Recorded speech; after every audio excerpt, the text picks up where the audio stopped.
2, 1, we're live. This is 2OF Entertainment.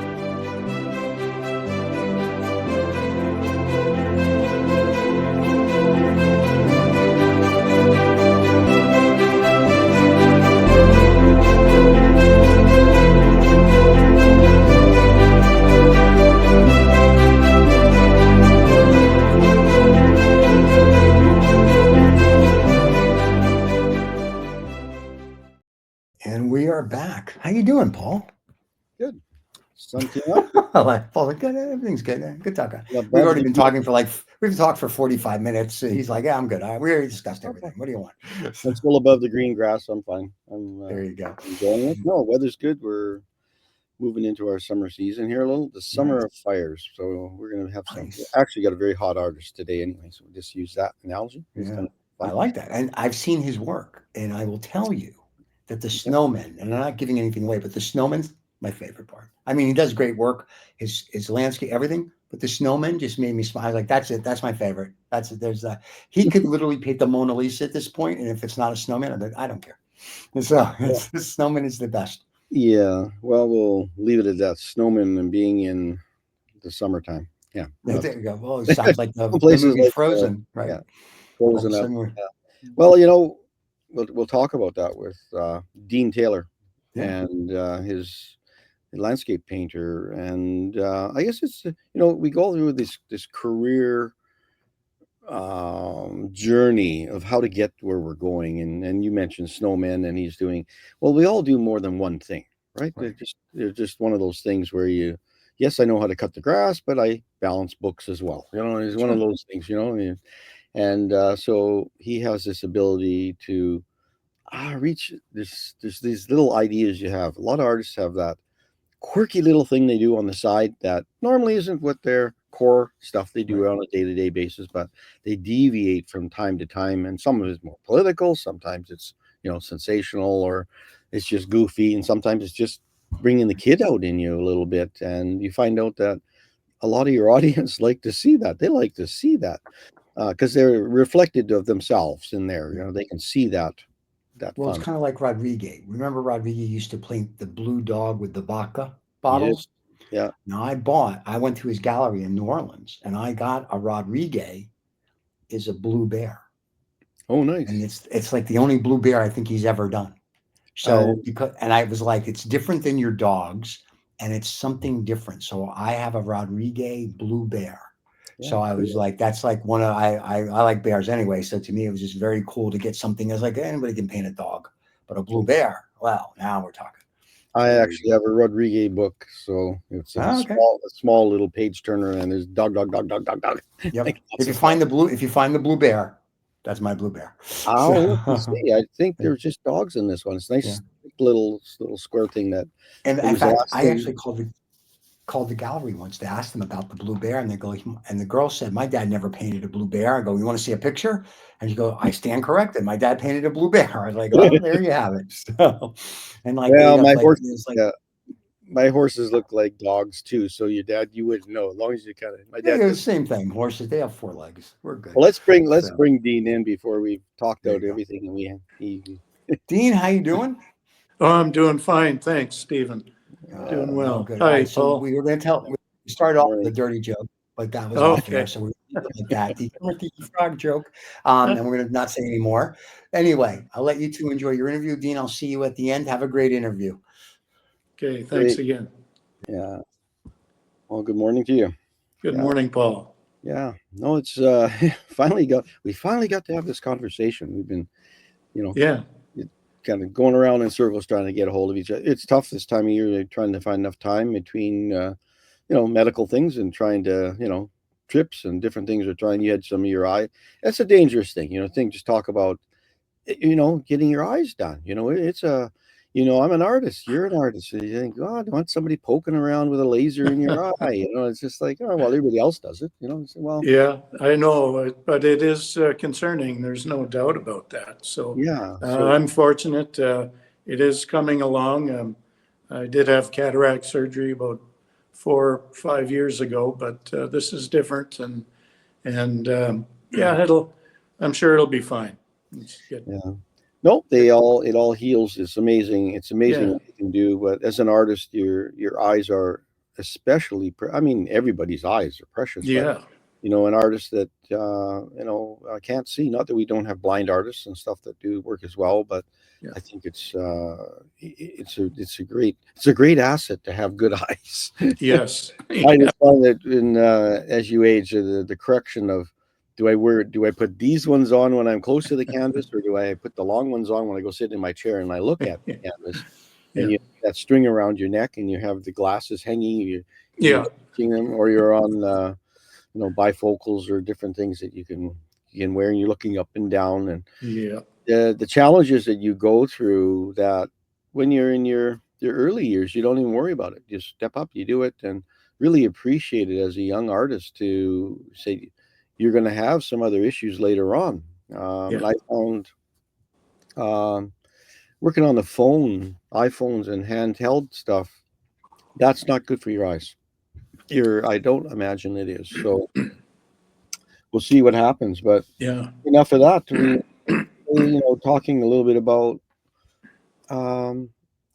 it takes a while to get to where we are, as artists. And you've been painting for a number of years, but can you give us a little bit of your background as to where you came from, what kind of stuff that you did prior to kind of like you're semi-retired, retired now, and you're working on work seriously as a painter and as an artist. So can you give us a little bit of background where you Yes, certainly, Paul. The more I thought about it, the more I could give you a lot of background, but I'll try my best to give more of a synopsis of how my journey began and where it is at the present.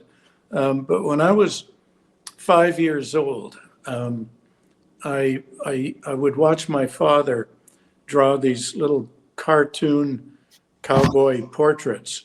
And I thought that was amazing. We didn't have TV or anything. So to see my father draw these little cowboys fascinated me. So I would copy those to the best of my ability. And when I got pretty good at it, I would have some fun with it. And I'd have a cigarette hanging from his mouth, or I'd have a scar in the cheek or long sideburns. Or I put a bullet hole through the top of his hat. So it was a lot of fun. Yeah. And later on, I was about 8 years old. I found a John Nagy drawing kit underneath the Christmas tree, and I thought that was the best gift I had ever received. And I had that for years, Paul. And I must have wore that instruction booklet out because I don't have it anymore. And I would try and follow along the instructions. But, even if it didn't look like much, I had fun. And it over time, it did develop, and I was able to draw some of the things that were in that booklet. And it was funny because it came with a charcoal pencil, another pencil, and a little paddle with sandpaper to sharpen your pencil, and kneaded eraser. What the heck was a kneaded eraser? It did not work like the old pink erasers don't chew it from school. Yeah, don't you? Yeah, and the felt smudger, the blender. I thought that was the weirdest pencil I had ever seen. It had no lead in it, but I did figure it out eventually. Yeah. So no, I had a John Nagy one as well as a kid, about the same age, probably about 6 or 7 years of age. I probably one of those. I don't know if it was under the Christmas tree or not, but I did get one of those, and I remember trying to draw some of those things in there, and I remember all the tools you just mentioned. I said, oh, there was that in there, and that little sandpaper. I used to remember that. Yeah, it was cool. And when then I'll skip ahead to high school, because that to me was my formal training, as I didn't go to university into art. And I couldn't have had a better art teacher. His name was Mr. Collisher, Paul Collisher. And when I first walked into that art room, it was a large room and had these large oversized desks with the lids that lifted up on an angle so you could, paint or draw. And they were in a horseshoe shape with this large table in the middle of the floor. It had all kinds of objects on it, drapes and things. And so from whatever angle, all the students had a different, angle of and a different interpretation of that still life. And so that was used a great deal. It also had we called it the clay room. So there were blocks of clay in there for us to use, had a kiln. So we could sculpture, we could make pots or cups, those sort of things. And I actually made one, I still have it. It's one of those cowboy cartoons that I drew when I was 5 years old, with a cowboy with the clay cigarette hanging out of his mouth. So I still have that.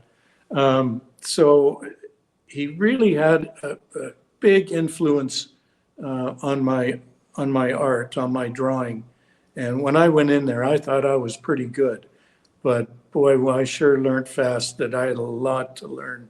And he was up to the challenge, and so was I, along with a lot of my other fellow students. And I don't know if his teaching methods were conventional or not, Paul, but he never in those 4 years ever picked up a pencil or a brush and demonstrated. He would wave his arms around, as if in a painting motion or drawing or something. And but he wanted us to. He encouraged us to think for ourselves and to imagine and interpret what it should look like. And sometimes he would tell us only paint the shadows, or if we were doing watercolor, just do the washes upon washes. Man, he would stress that all the time, and just drilled into our heads. That's great. Yeah, and so we learned a lot from that fellow. And he was an artist himself, but he never showed us any of his work. We had no clue. So he wanted us to be our own individual artist, and he would even have us start something and then say, keep going, and he'd challenge us until it became an abstract. And that was difficult for me, because even back then I was more of a realistic style. I liked it. That was what I liked. So I did learn a lot. I took one of my daughters to an art show at the Mendel Art Gallery one time, and I saw Paul Collisher standing over on the side, and I went over to him and introduced myself and explained to him how much influence he had on my creativity as an artist. And I thanked him for it. We even had him over for visits and have, share a couple meals or a cup of tea, what have you. And I was really appreciative and wanted him to know how much he did help. And that's important to go back and tell those instructors that. I think they need that from time to time, because otherwise you're give. And if you don't receive any response back, it's tough. I mean, students being students, right? They're focused on summer holiday, and they're out of here. And it's New Year next year, right? And you take things for granted. If you have something done well, it's good to tell those people that they did a good job. I'm going to have Stephen start up our first image, and we can continue. Okay. Yeah, maybe there we go. Yeah. So there. Anyway, your journey, you got to high school, so we're. Yeah. So later on, I left high school, and before university, I worked on farms. So that's where I began sketching a lot. I didn't have my paints on these farms I worked at, but I was able to, paint some landscapes, paint fence posts, old buildings, farm machinery, corrals, that sort of thing. And and I still do that, and I enjoy that. And then later on, I went to university. I quit 2.5 or in my second year. It just wasn't for me, and I began my work life for a grain company, and for about 30 years. So in that kind of work, when you got transferred or promoted, it meant moving to another small town or a city. And that's where I began to do more painting and drawing, even though I had a full-time job and we're raising 3 children. It was difficult, but it was done. Yeah, I see this here, and I love those trees.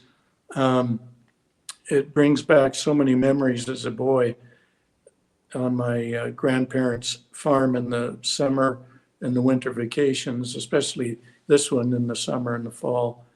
And so many of those trees had my initials carved in them, and built tree forts. But the way I saw these trees, and they're plentiful throughout our province, but this particular grouping was south of Saskatoon, Paul, and just the way the sunlight shone on those leaves, it just felt like that was the right title, was Trees Got Gold, you know. They have that sparkle gold feeling. Yeah, it was beautiful, and I just loved that. So it meant a lot to me. I spent a lot of time in tree areas like that as a child, and I still enjoy them. So.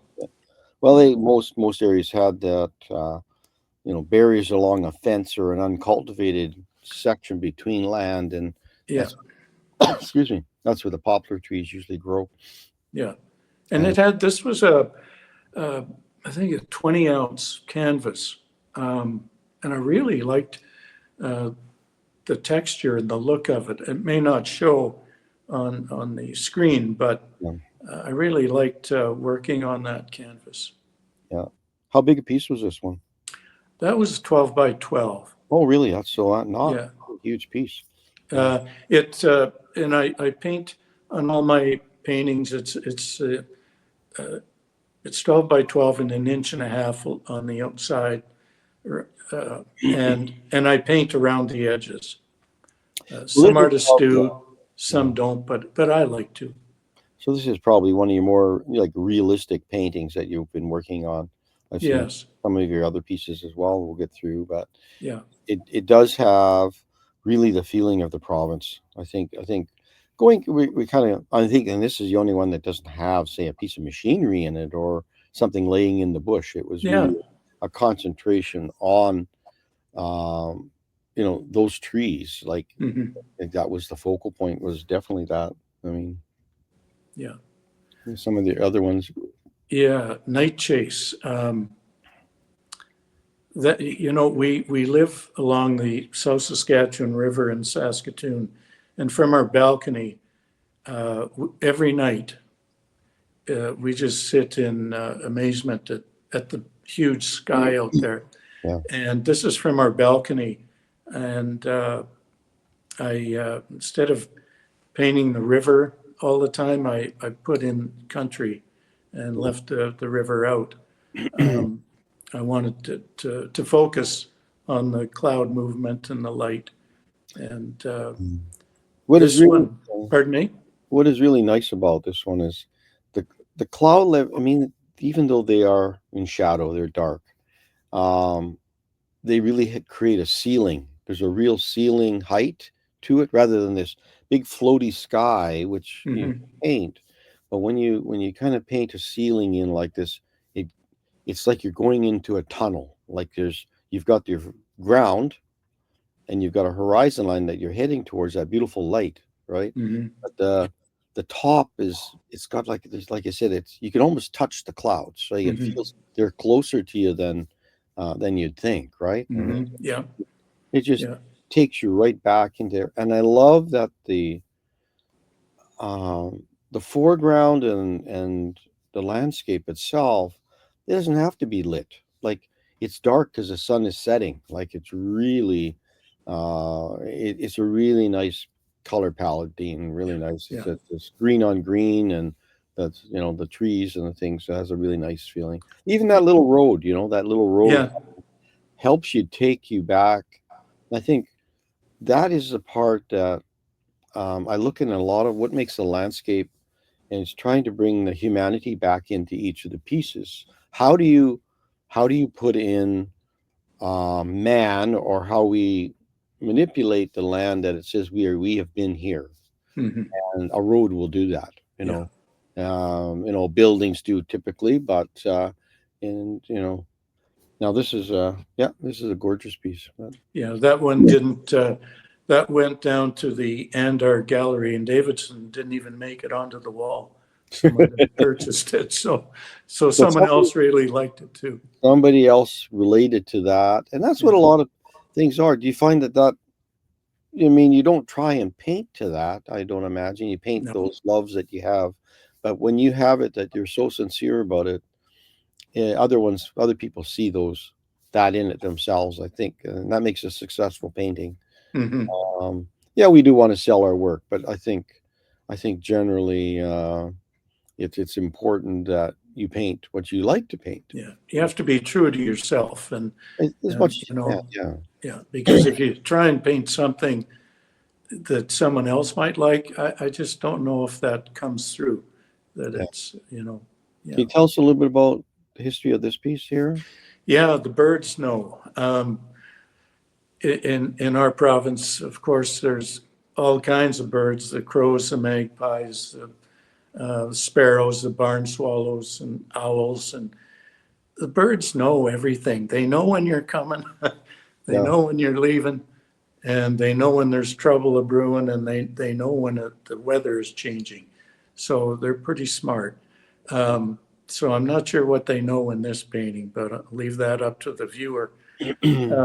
But it did start out as a sky painting. It does take up most of the canvas. I love the sky.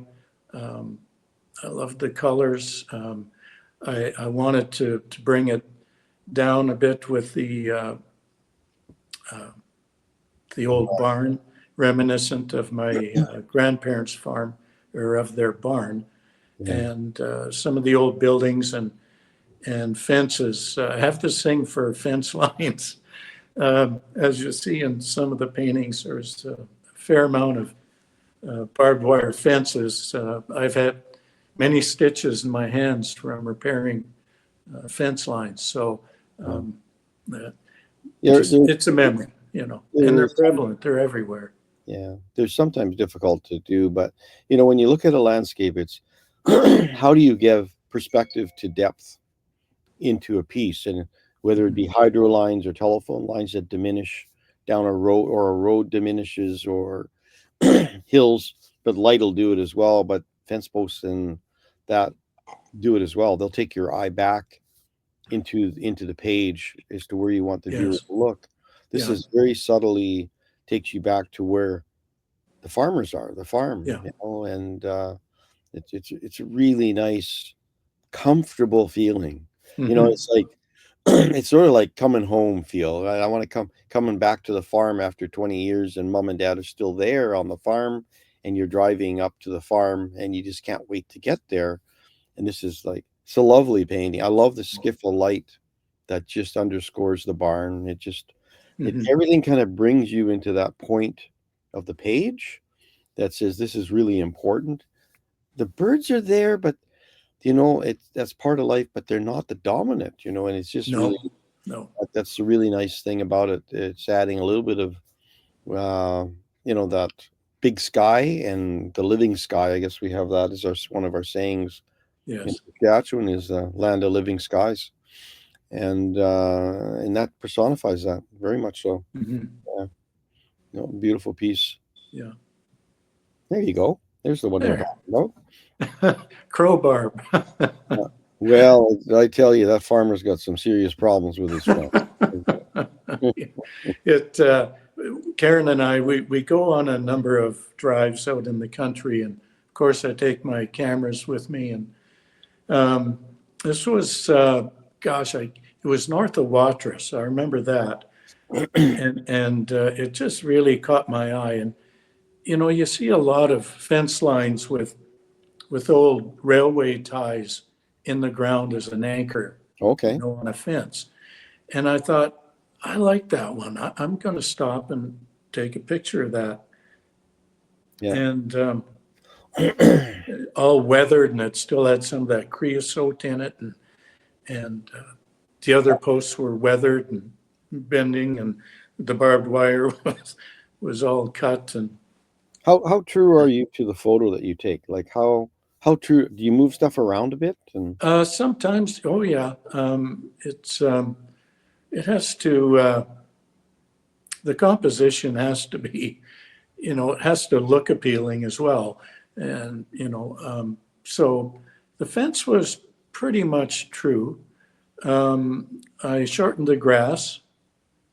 I took out some of the noise in the background and made it more of a distance was added to it. And there wasn't much there. I added the crows. So you work in acrylic or oil, or acrylic? Yeah. You work in acrylic on canvas most of the time. Correct. Yeah. Okay. Yeah. Well, I like the scale of it. It's just feeling of this expanse, like there's, the feeling. But this again, we're trying to think, the attachment between nature and man's, attachment to the land. Between the little road track that goes between a fence. The fences have always been kind of this, my territory, right? I own this is mine. You keep out. I'll, it has those barrier, I guess, perceptions, in how we see them. Yet there's a gate you can open, you can go through. If you're certain people, you can open the gate. I know as a kid, I had to ride jump seat there half the time and run out and open the gate for my uncle to go through the. I hated riding shotgun because I knew I was the gate boy, Yeah.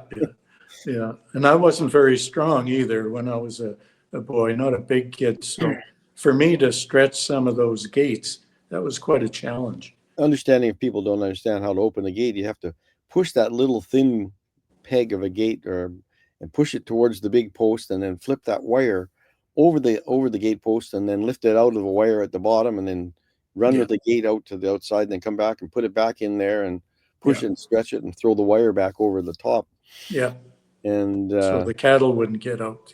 So this fence, I don't know, they probably could get through this one. Yeah, probably no cattle in there. Not anymore. I just remember years of, we had to do fencing. When was fencing? When it rained. That was a fencing day because you couldn't do any other farming. It was fencing day, and I hated fencing. Well, in the open, it wasn't too bad, but we had fenced through bush, and the mosquitoes would just drive you crazy. And fence lines were kind of running around with a pocket full of staples, and like you said, had many bruises and scars on me. Never wore gloves because gloves would wear out so quick. Yeah. Well, nothing like a fresh rain. Yeah, we could use one. Yeah, we sure could. It's really dry right now here as well. Yeah. These ones, it feels, there's this one has an old world feel to this one. It just feels like something that might have been painted in 1800s. It just has that. I think it's just the color palette that dusty sky, the blue, and I guess the greens, it's nice to see. And then this little house just tucked away on the hill. Didn't they always find that those places that they look for the view? If you're near a river or anything like that, the farmer would, or the rancher would try and position the house so when you looked out the windows, you could see why you were there on the prairie. Yeah. So can you tell us? And it's reminiscent for me again. I always go back to my grandparents' farm and my great grandparents who lived not too far away from there. As a kid, there was so much.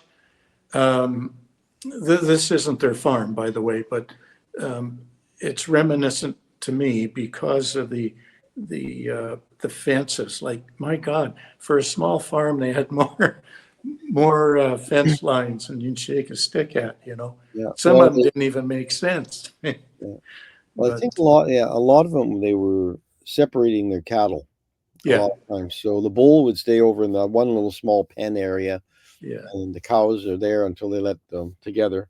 yeah, yeah, But well, a lot of time it was just like controlling what you had, and yeah, mostly it was cattle.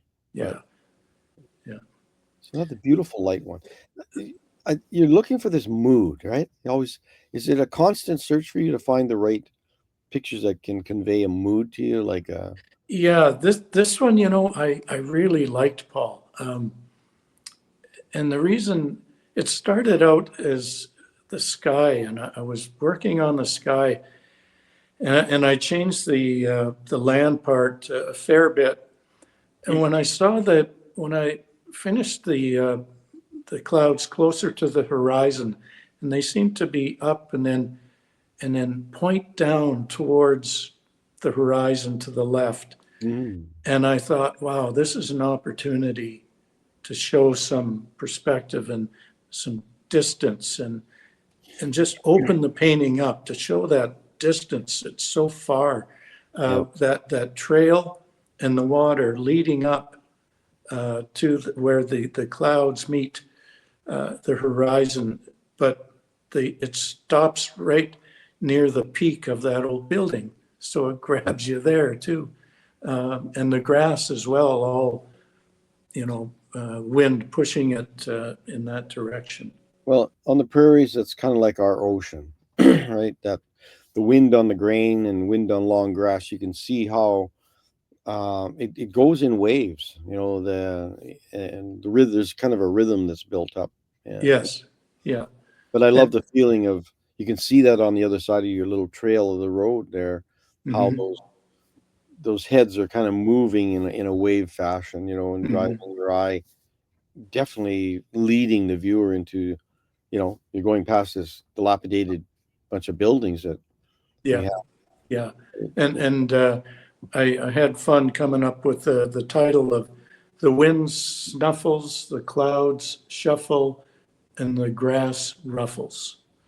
So I thought I liked that. So it's one of my favorite paintings. I enjoy it.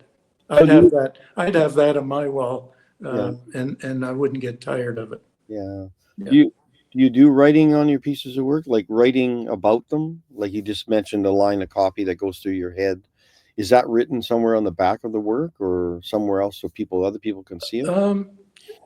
When I do post paintings, many times I will write, a description of Yeah. of an emotion or what feeling comes from that emotion or what, and it could be cold, it could be warm, it could be, Yeah. so sometimes I do, yes. You don't keep a diary or a book or sketchbook? Do you do sketches and thumbnails? Oh, yes, I do sketches of many of my work. Some of my work, I just have the canvas and I put a light coating of raw sienna on it, just so it's not white. And sometimes I just go at it. But many times, some of the farm scenes, I do a number of sketches and I'll leave out something and add something else. Or sometimes I use a grid, sometimes not. But so I do it various ways. Is this a smaller one as well, or is it Yeah, it's a 12 by 12, that one. Yes. So does that feel comfortable for you in your studio, 12 by 12s that? They have been. Yeah, it seems like I do a fair amount of the 12 by 12s. I must say that when I do a show, say the Prairie Art Road Trip, it seems to be a popular size. Yeah. And it could be the price point where people aren't there to spend thousands, but they're willing to, to spend, some hundreds and buy a nice plate for a certain area. Yeah. And a lot of other ones are they losing wall space as collectors, they fill up. Yes. And but I think your works fit in nicely with people that are having remembrances of their rural life that they might have had in their time. I mean, capturing a lot of this stuff is a bit of history as well. Whether they're painting elevators. I mean, this one may not even exist anymore.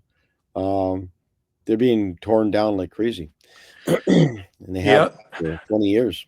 I worked in this one on 2 occasions as the manager was away on vacation, and for some reason, the Arley elevators from that angle. I've painted 3 different versions of this.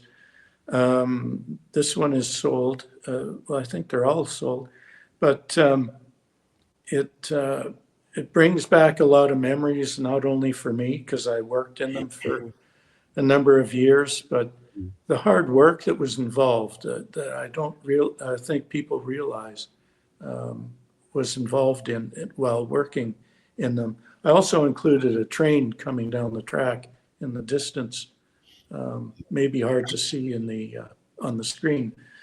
But these ones I even put in the cars that are coopered, and it's actually being loaded in that painting. Yeah. But there may be another one you have, I think, of the elevator scene. Just one, yeah, that one, and that gives a closer view of it. And you can imagine in the wintertime, it could be 35 below, and a train drops 1 or 5 boxcars for you to load in one day. You only had so much time to do it. Yeah. And you get there and you have to shovel 3 or 4 feet of snow away just to get to the back of the cars. And you have to use a manual jack on the wheel to move it into position. And a lot of times when they drop those boxcars off, the wheels are hot. So any snow or moisture in there freezes, and you have to bang that off, and it's cold. And then to grab the wood in the doors and throw them up into the car and nail them to the side of the door openings and put the burlap on the bottom, and then you'd have to load the car. It's just not a matter of putting the spout in and opening a bin. You have to weigh every pound that went into that car. You could get in trouble, even lose your job if you lost track of how many loads you put in there, and it gets overweight and causes an accident. So there's a lot more to it. But and I don't know why, Paul, but I love these scenes. It brings back so many memories and of hard work, and there aren't very many around, as you say. But it was almost like I'm torturing myself because I hated loading cars in the wintertime. It was hard work. Yeah. I did a similar thing as a job as I guess a late teenager, early 20s, and working in a warehouse, and those doors don't just slide open like you on the sidecar on those rail cars. They've been beat up by other people, and I used to have to use the forklift and a chain and swing the back end of the forklift over to yank that door. And sometimes you'll pull the door darn near right off. I mean, it was twisted stuff, and but you couldn't get into the boxcar if you couldn't open the door. Yeah. And the same thing. Here's demurrage. If you didn't unload or load that car in a certain amount of time, the next cars, everything's got to be moved along. It's painful. Yeah, I remember those days. Yeah. But you know what? To have those remembrances, though, is precious. Not too many people can really understand or experience that, but that goes into the work. That's part of that history. It's a layer, just like glazing. Like if you have that knowledge and it's put into your work, it shows that you understand how that works. And there's for a lot of cosmetically, some people look at it, say they don't understand. They say, well, but the other ones who do, that's when the painting resonates with them. They understand that you as an artist knew what you're doing because you lived it. Yes. And this is what happens with a lot of artists that just paint from photos that they don't take themselves. They're not integrated with that photo. They have not experienced that space unless they take their own photos to start with. But if you've lived it, I think that experience comes through in your work, and the sincerity is there. And I think it's just really important to, I mean, you're looking at iconic things here. The pool elevator alone, which is now gone. The company has now been sold, and never thought ever to see that would be gone. You know, this one's still a CN rail car, which is still around, but you're, you know, I guess you're chronicling history a little bit in your pieces. Somewhat, yes. Is that important at all to do a little bit of that? I think so. I take pride in that. I took pride in my work, and you know, the relationships that you build within the community, and you know, so it does mean something. Yeah. Well, this one's sitting behind you. Actually, this is the one behind you. Yeah. I just find this one is so different than your other pieces because this looks like a pure experimentation that's going on. Well, you know, I read a book years ago, and it discussed this process on paint application and how they did it. And I'd never seen anything like this before. They had a flat piece of canvas and it had crinkles and wrinkles in it. And they just got a roller and put paint on it in different layers. And I thought, well, that's really different. So I thought, well, I would try that, but I would take it to the extreme as far as I dare. So I got a large piece of canvas, I primed it, and when it was dry, I folded that canvas, I crinkled it, I rolled it, I made as many creases in that thing as I could, and then laid it flat. And then I used an ink roller. I did not use, the only place I used a brush was the tree trunks, and when I primed it, and a bit of the black or the dark. I don't use black, but the dark color in the umber. It almost looked like an umber, a really dark umber brown. Yes, and maybe a bit of blue or something with it. And so then I'd use an ink roller, and just coat it up with paint. I'd start with the dark colors and finish off with the lighter colors at the end. And even when I was rolling it, I would scrunch it up if I wanted to get even more detail, and then use the roller. You get kind of violent with it, you know, as you're going along. But it was fun. It was very time consuming, took a long time, and there's a lot of paint on it. And then I had to stretch it. And this is 40 by 48, this particular one. And I love the sky. I love the trees too. Well, I love the feeling of the bands. You know, there's like 4 bands of color. Yes. Running horizontal, but they're not just horizontal. There's stuff. The light, there's some light and some movement in it, but it's quite. It feels tight, but it's not. You know what I mean? Like, and part of the tightness would be probably in painting the tree trunks. You know, but there's nice depth in there.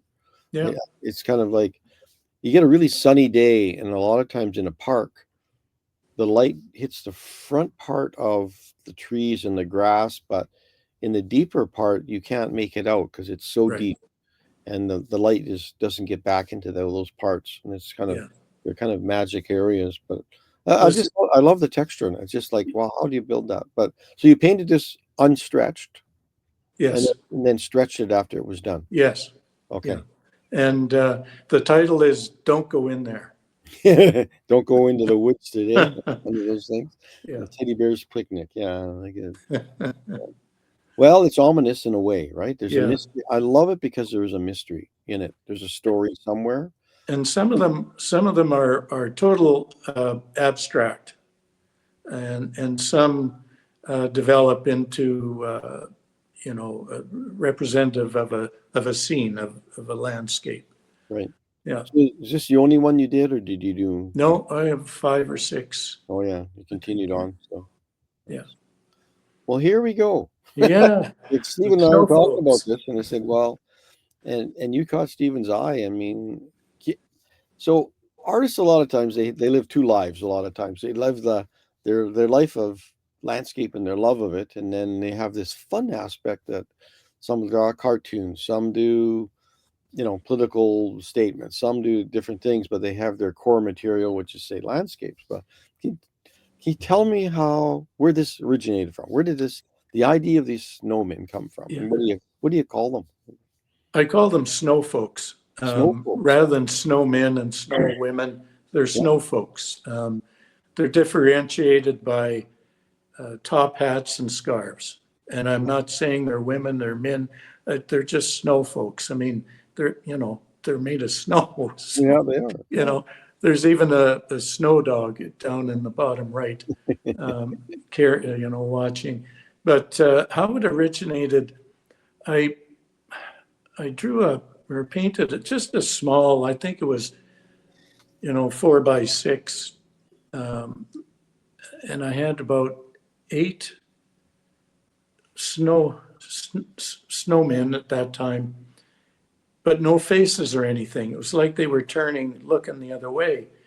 And I thought, God, I think there's something there. I just haven't figured out what it is. So the next winter, I was looking at that and I thought, well, hey, they're going in a certain direction. So I had them all leaving and going somewhere. And some of them were falling down. It was almost maybe the sun was coming up, or they had to get somewhere before they melted. So then it went from there to a bunch of these hooligans in the back alley somewhere, and they the people do pyramids. They all get on one another's back and they end up in a pyramid shape. Yeah. Well, this was the snow folks pyramid attempt number 7 is what I painted. And so they didn't quite get to the top. So they're all falling down amongst themselves and coming apart. And so what do you do with all these? What have you done with them? What have I done? I do post them. At present, they aren't for sale. We have 3 children, 3 grown-up girls, young women, and they each know that they'll be getting one. And I haven't decided which one they're getting. And when that is done, if they even want them, I'm assuming they might, then they will be for sale. I've had people say I should do prints. I'm not a huge believer in prints of my work. This is what it is. It's standalone. Yeah. But there's or a children's book or something. But some of the things that happen, like in this one, gets a little, snowfolk violent. I don't know if that would go over well in a children's book. Nothing wrong with that, But this is a game that the snow folks created called contact curling, and this is one where I would include a description of the game itself, where there's contact between the hog lines, if you're familiar with curling. So you could cross broom somebody, you could trip them, you could elbow, you can do anything you want. But in the house, that you are not allowed to do any of that. It sounds like you got a little bit of hockey in you somewhere too. Yeah, there is. Yeah, I also have one a hockey one as well with one of the goalies with the Ken Dryden pose and. Well, I think a lot of these things. I somewhat agree with you in the not making reproductions and prints of things in mass amounts, because it can carry. That's what he does. That's the kind of paintings he paints, right? There's a But sometimes in that card pack, or like you said, there's a book there somewhere, or I don't know. There's something there that people might want to know more about what this is about, right? So there's kind of, but it's very seasonal. It's I do one a year. Yeah. Yeah. But they make a nice Christmas card. I mean, they make really nice cards if you do cards for special people.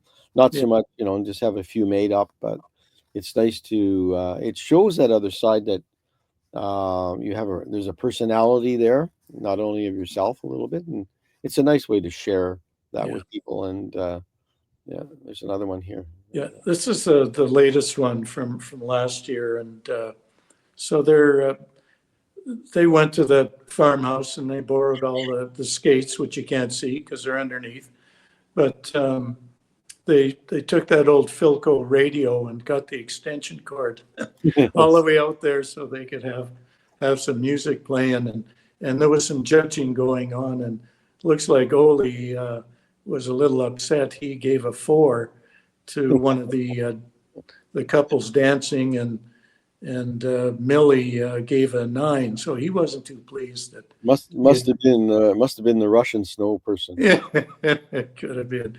So they're always up to some shenanigans out there, and sometimes they don't even return the skates or the hockey sticks or the curling rocks or anything. They just leave the stuff right there and wander off before the sun comes up and goes back to where they were originally standing, and just leave the humans befuddled, as we usually are anyway, as to where this stuff came from. Yeah, it's sort of like, you see a lot of the cartoons where the cows are talking, and then when the car's coming, they all stand back down like regular cows, right? They're just got stuff that goes on that the people don't see. I love stories like that where there's a little mystery and a little not so much explained about what's going on, but this has a craziness while the humans are sleeping. There's a whole life at the museum. I think there's been movies out there that have done that, different things going on. It's nice to be able to do it in your own context. I think some of that, just the final thing, I think some of the where that comes from, when I think about it, is when I was 5 years old and watching my dad draw those cowboy cartoons. It could have been with me all those years. Who knows? Sure, it has been. Yeah. Well, that storytelling is a really nice thing to be able to do. Yeah. I mean, even your work like this piece here is lyrical. There's a story there, either whether it's past or present. You still can go on that property, but there was a life at one time when that was a brand new building, there was brand new land, and why were they there? Like what? And you look at it and he's made a living there. My God, it's a tough grind, and those were tough days. Yes. Machinery is smaller or less. You didn't have as much, very poor a lot of times. And you put all your money into land and just try to make a living. Large gardens, and you'd barter and trade a lot with people, the neighbors. And cattle were a big thing. If you didn't have cows, whether milking cow or whether otherwise, you just, you could hardly make it. Remember my farm, the cream check was a big deal, right? Yes, it was. It was cash money. Yeah. And every farmer had a couple of cows, and the cream. I can't imagine that cream sitting out on the road for, I don't know how long it was until the cream truck came around to pick it up. Yeah. But you used to get your cream check in the mail, and that was a big deal. Yeah. Put the milk through the separator and get your cream and the buttermilk. And I remember churning butter with my grandmother, and stuff like that. But just the smell of that in the porch. Usually it was in a porch area. The separator was, and there's that soured smell. Yes. There was always there, it got into everything. Yeah. Anyway, back to this. Here we go. Yeah. Well, another drive in the country. Karen saw this one actually, and it certainly drew my eye as it drew hers. And just as you were saying, you wonder what happened. Like the paint on that home is missing. It's gone. It's weathered. However, they have this orange door. So you wonder, did they buy it at an auction and install it? Or did they just said, well, let's just paint the door and not the house? You know, I don't know. Ran out of paint. Maybe they ran out of paint. Yeah. Maybe. Well, a lot of times the red was very definitive of the barn. Yes. It was a standard red color that barns had. So maybe they had a splotch of red paint left over and they thought, well, maybe we better at least paint the door. Yeah. But it was very... But I also wanted to show how the snow, the whiteness where the road is, if you've ever stepped on that, it's kind of crunchy and it kind of shiny, not so much blinding in your eyes, but it's beautiful to look at. Yeah, and I wanted to show the beauty. It's a starkness of it. It's abandoned, but at the same time, it's appealing. There's a beautiful road leading up to the back of the house. And I think it's just getting the feeling of the temperature of the day. Yeah. As well, right? You're just feeling, is it really, really cold, or is it just, it's one of those warming days that's just starting to warm up a little bit. Yeah. But there's a skiff of snow, really, because in the background you can still see the ochre of the crop that was there. It's not just all white, so stuff does peek through. Yeah. We're going through a whole winter series here. I'm feeling we'll put a coat on. Yeah, me too. This one, Karen and I used to live in a town called Tessier, and I was the elevator manager there. And there were 50 people. It was a small town, but a wonderful, wonderful community of people. It really was. And we went back about 4 years ago, and we went just for a drive through, see our old house. The elevator's still standing, which is nice to see. And I came across this shed with the old tractor and the 1-ton grain truck. Mm-hmm. And I thought, this is in town. You're not used to seeing scenes like this in small towns. It just really caught my eye. And so I wanted to paint that for sure. I changed the shape of the building back there and eliminated some of the trees. And I really liked it. This ended up on Baffin Island, actually, soon after it was done.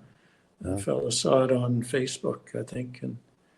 And the waves of snow, that it would go up against the tires and even clumps of grass. It could be a 2x4 under the snow, or it could be a branch, or could be a tire rim, who knows, but there could be something underneath to make the snow adhere to it and kind of have that wavy look to it. Just add some texture to the snow. It's got there's some rhythms in the snow that it's not just flat. Yes. So it's got, the wind has created a lot of this, and to understand that, but there it's a feeling, it's not abandoned because the road has still been cleared and thing, but I can see that it could be on the edge of a small village or hamlet. Yeah.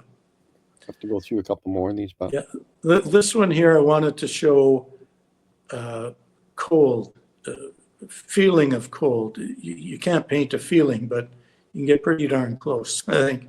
And I like the sky. I felt it was a cold sky, and with the frost on the square bales instead of round bales. You don't see squares much anymore, and the distant frost in the trees, just to show that it was cold. It's frost everywhere. Yeah, I remember the square bales, having to ride behind the baler and create the stacks of bales. But they do set an age to it, because like you said, I kind of look at a lot of these round bale paintings now, and these round circles, they just seem out of context with the land. For some reason, the round doesn't look right. It feels odd, especially if you're up close to them. Like they feel like these big shreddies, these shredded wheats, that are laying there on the field. Yeah. It's kind of comical a little bit, especially when you get the snow on them. They're kind of like they're the frosted version of them, right? Yeah. Like frosted flakes, they can. Yeah. But anyway, there's just things that we go through in our repertoire within our own life history as to what we had as, cereal or different things, and they kind of look like, what you see in a, in an urban situation. A lot of times you say, what do I see daily? I say, well, I see these, we used to have to eat these shredded wheats that were round, and whether they were frosted or not. But this piece, and I ended on this one because I said, this one has moved me into more today rather than the history of the laundry becomes really important. It tells me who lives in this place, and it's in this. You don't see a building, but you know how many people might live in that family. You know a little bit of the bird is part of it, the clothesline, and there's lots in this piece. And I love clotheslines. I love laundry. Not doing laundry. I don't like doing laundry, but I like looking at laundry on lines because it says a lot about the people. Yeah. And we're always looking at that connection to the land. And this is a connection without having to be a physical building or different things that are going on. Can you tell us a little bit about this image before we close here? Yeah, certainly. I love clotheslines as well, Paul. It brings back so many memories as a child on my grandparents' farm, and my grandmother would be out there hanging the clothes in that prairie wind and the strong breeze and just the smell, the freshness of the clothes. Yeah. And even in winter, hang clothes out there and they'd freeze dry, And what a smell those from those clothes when they were brought in from outside. So they made noise, they were very colorful. Yeah. And when my cousin and I were, we were, I don't know, probably 7 or 8, and watching Grandma hang all these clothes, we'd be snickering to ourselves that we saw our grandfather's Gotch. boxers or gotch, and my grandmother's brassiere, and but I've painted a number of clotheslines, even in that painting with the orange door. There's a clothesline, but no, you don't see the line on it. You haven't done the lingerie line yet. No. Yeah. Well, any of the, I guess, great Canadian painters have all done clotheslines. It's just one of those, I guess, personable things. Andrew Wyeth, American painter, painted clotheslines, but laundry, and I think Christopher Pratt has done pieces that are beautiful.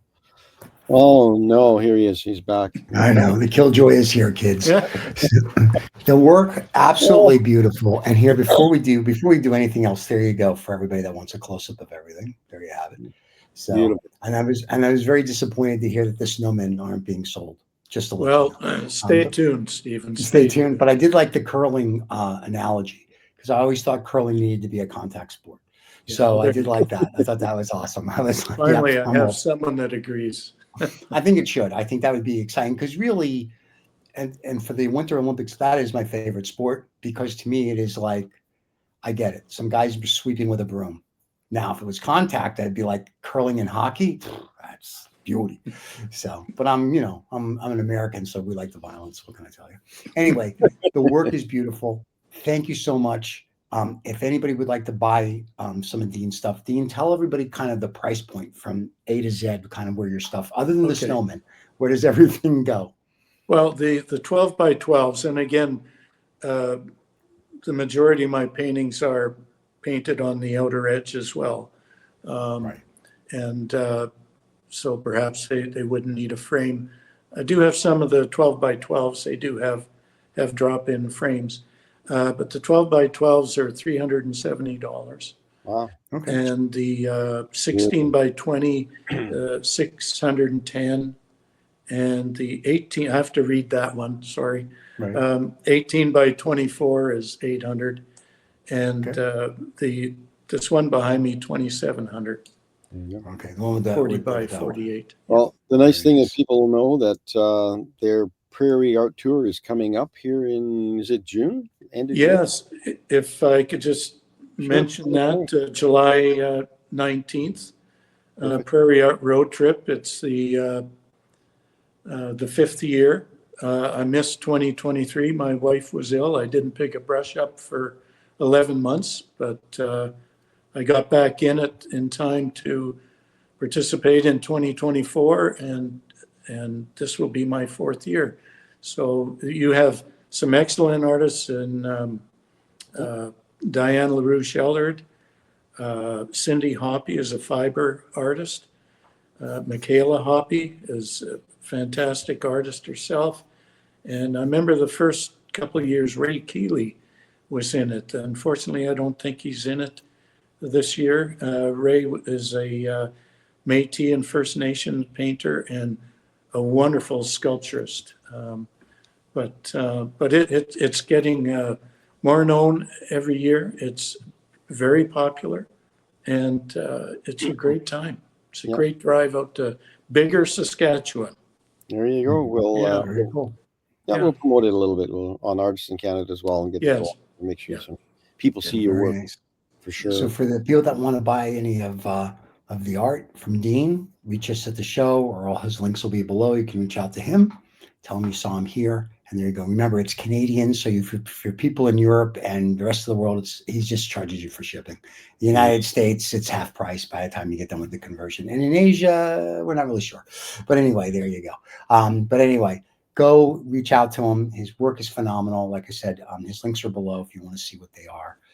And like I said, my personal ones, I like the crow, which Paul knows because one of the artists painted a crow, which is, we have them over there on the wall. But I like the crow, but the snowmen are the ones that I would like. Now it's like dogs playing cards. That to me was like, that's art. And it's just because it makes you smile. It's nothing serious. It's nothing whatever. It's just that makes you, everything else is very beautiful and gorgeous, and you can sit there and discuss whatever. But to me, it's like that one just caught my eye because it makes you smile. So kudos to you, sir. Yeah, you'll have to do one where they're playing pool, like the dogs playing pool. That's right, playing billiards, smoking cigars, wearing a fedora. Put that on the Habana cigar show that we do, and that'll be our background. Yeah, so there you never know, folks. I was going to say, right? He's doing one a year, so this year we may be surprised. Anyway, thank you so much. Thank you, everybody, for watching this Thursday. Don't forget to subscribe and like. And Paul will be back next week. I say that tongue in cheek because Paul's going to be taking some time off in the summer. We'll be back next week with another artist from Canada. And there you go. Thanks for watching, everybody. Thank you very much. Thank you. Cheers, everybody. Bye-bye. Bye now.